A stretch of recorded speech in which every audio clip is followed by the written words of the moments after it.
Welkom bij Extra Journaal, nieuws uit Curaçao, vers van de pers.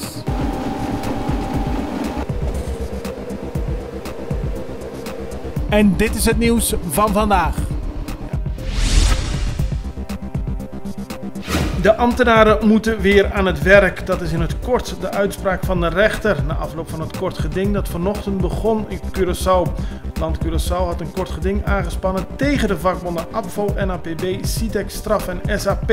Volgens de Curaçaose regering is de actie die de vakbonden hebben afgekondigd niet terecht en moet men weer aan het werk.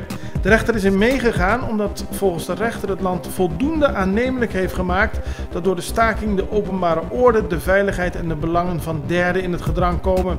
Als concrete voorbeelden heeft het land onder meer genoemd dat de bezetting van de brandweer onvoldoende is om adequaat te reageren op mogelijke calamiteiten, dat diverse politieposten onbemand of onderbemand zijn, dat er lange rijen staan bij de douane en dat gevangenen niet kunnen worden gelucht. Daarbij komt dat de staking al enkele dagen duurt en dat er door de vakbonden gevorderde bevel tot overleg zal worden toegewezen.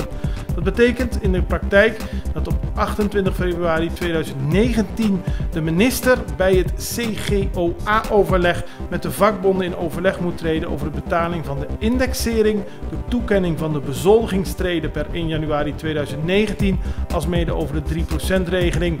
Volgens de rechter moeten de vakbonden nu aan hun leden laten weten dat ze gewoon weer hun werkzaamheden moeten hervatten volgens het geldende dienstrooster. Het is een tegenslag voor de vakbonden, die hadden erop gerekend dat ze door konden gaan bij de actie. Niettemin heeft de rechter nu alle aandacht gericht op het feit dat op 28 februari de overheid met goede argumenten moet komen, willen ze de eerder genoemde punten niet doorvoeren. Het was een lange strijd in het kort geding of het nou rechtsgeldig was of dat er een belangenconflict was. Er waren heel veel punten die erbij kwamen, maar de rechter heeft het in die zin klein gehouden. Is het goed voor Curaçao en de openbare orde dat de staking doorgaat? Nee, zei de rechter, dus men moet weer aan het werk. Dit was Extra Journaal met nieuws uit Curaçao in het Nederlands, elke doordeweekse dag. Tot de volgende keer.